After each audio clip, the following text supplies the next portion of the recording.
Hello everybody and welcome. In this video I'm going to show you how to perform soft reset for your headphones Philips.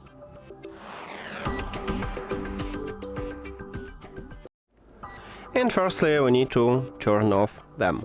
So at the right ear cup we have power button. Press and hold this power button until you will see a white LED light.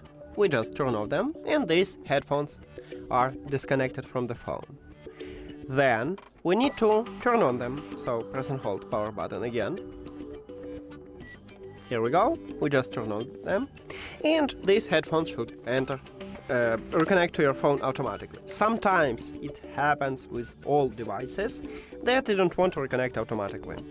So, if you have this problem, just go to the settings, Bluetooth or connected devices and tap at your headphones at the device list.